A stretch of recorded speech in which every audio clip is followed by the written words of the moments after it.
Thank you very much. Okay, I'd like to begin my talk today by asking a very simple question, and I just want you to think about the answer for a moment.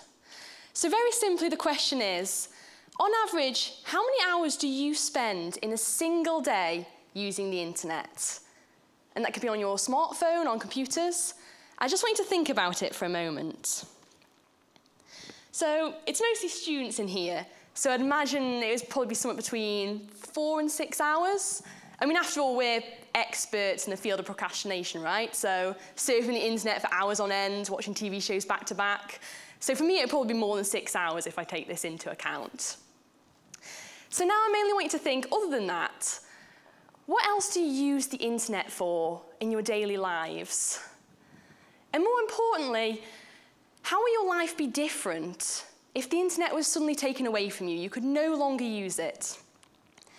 Well, for me in particular, I'm a student here at the university, so it's a really key part in my research of what I do. It helps me keep up to date with all the fascinating new discoveries in my field. And aside from this, it also has a key part in my interests, which are to do with science communication. I have my own online blog, I have my own radio show, which is broadcast online, and it's allowed people around the world to listen to my show, listen to my radio show, read my blog, and so the world has potentially become my audience. So for me, the internet is a key part in both my interests and also my university work. Now, we as a developed nation, particularly our generation, have grown up surrounded by these incredible technologies, and so most of us don't know any different. The internet in particular has now become a key part in businesses, buying and selling online. It's allowed us to promote ideas. It's important for our entertainment, education. Social media allows us to keep up with our friends. And it's allowed us, people around the world, to be better connected. But most importantly, it's become a key pool of information for our basic needs. So we can get all the information we need about our health, our fitness, and where to get help if we need it. So I guess the main question is, do we now take this for granted? Well, by the end of this year, predictions show that around 3 billion people will have access to the internet. But it means a staggering 60% of people will still remain unconnected, which is a figure that certainly shocked me when I heard it. I assumed it would be more than that. And I suppose, growing up in a developed country, we don't really think about other nations that don't have access. Now, this is a map from the Telecommunications Union, and it basically shows the global penetration levels in 2012, which is basically, in a country, it's the percentage of people within that country that can access the internet. Now, in the left corner there, the size of that circle represents 100% penetration, which means every single person in that country could access the internet. Now, obviously, no country is actually at 100% penetration. Now, the black circles on this map show the different areas of the world, the average penetration levels. So you can see straight away that Europe in particular shows the highest levels of internet penetration, and that's around 80% people. So 80% people can access the internet. And similarly as well in Australia and the US, they're similar, about 70–80% of people. Asia, not so much, a lot less penetration levels. Over in Africa, northern southern Africa, about 40%. But the main part I want you to focus on is Central Africa. Can you see the dot for Central Africa? Yep, there it is, that tiny one in the middle. And that represents just a penetration level of 6%. And in fact, a lot of countries in Africa have penetration levels of less than 2%. So less than 2% of people in those countries can access the internet. Now, I'm sure it's escaped hardly anyone's notice, but the developed countries are the ones that have the bigger circles generally. And in fact, 3 in 4 people in developed nations can access the internet, but just 1 in 3 in developing nations. So, first of all, I'll probably say, when we think about countries such as those in Africa, we often think of kind of the more important problems, what are viewed as the more important problems. So, access to clean water and vaccinations against things like Ebola and malaria. So it's kind of easy and understandable to not think that something like getting easy access to the internet is really one of our main priorities. But if it's used in the right way, it can be an incredible tool to drive economic progress within developing nations and potentially lift communities out of poverty. Now, although Africa has the lowest percentage of people connected, it's also showing the most rapid growth. And that's thanks to many incredible initiatives being done by organisations around the world to try and bring cheap and affordable internet over to these nations. Because it's only been seen very recently that things like the internet can be a fantastic tool for development. And it can be a force, particularly through children, a force for innovation, education, and of course change. And this has just been realised today.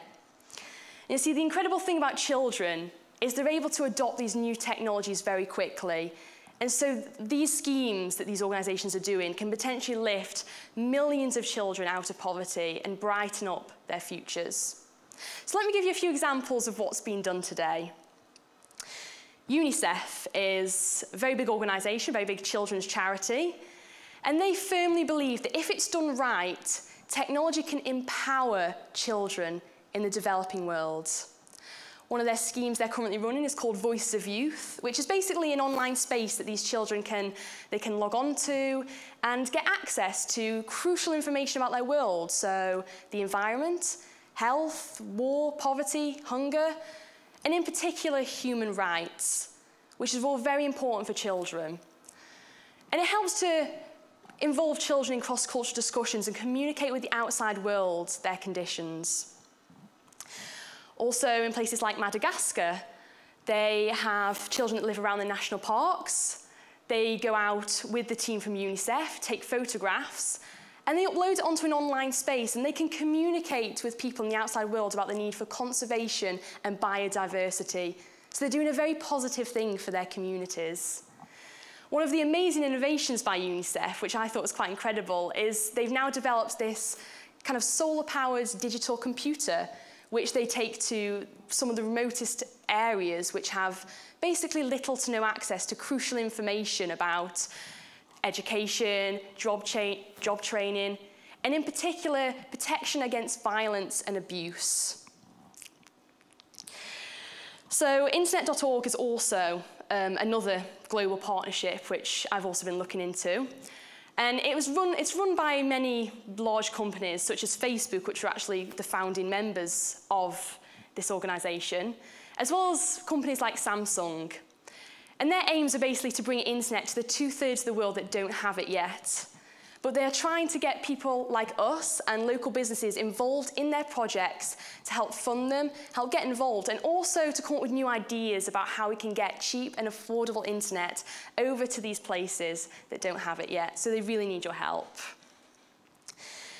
Now, connectivity can have incredible social and economic benefits to these communities and can help bring these communities out of poverty.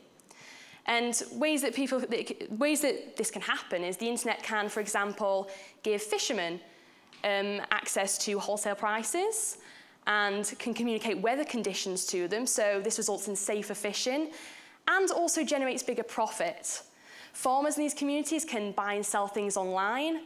Dairy farmers can monitor and manage milk production, for example, using apps. And all of this can generate productivity and get an increase of productivity by as much as 25%. As a result of this, GDP growth rates can also be increased. As a result of this, more jobs can become available, more high-end jobs. And so ultimately, the income of the average person can be increased by as much as 15%, which has the potential to bring a staggering 160 million people out of poverty. Apart from this, health literacy rates will grow up. People can access information about their health online, which can mean mortality rates go down as people can learn about diseases, how to not spread diseases. HIV and AIDS patients can find out where they can get help. And ultimately, through all this, the life expectancy of a country will go up. But despite all these fantastic initiatives currently being done, still 60% of the world remains unconnected, which means more can be done. These companies can't just do it on their own. They need help from people like us and local businesses to get involved and get connectivity over to these countries that need it. And like I said, it's not often considered a major problem, but it can be a fantastic tool for global development. So for that reason, I don't think we should necessarily, regarding the future of technology, we shouldn't just think about how we can make what we have better, but we should also think about how we can take what we have and give it to countries that don't have it yet.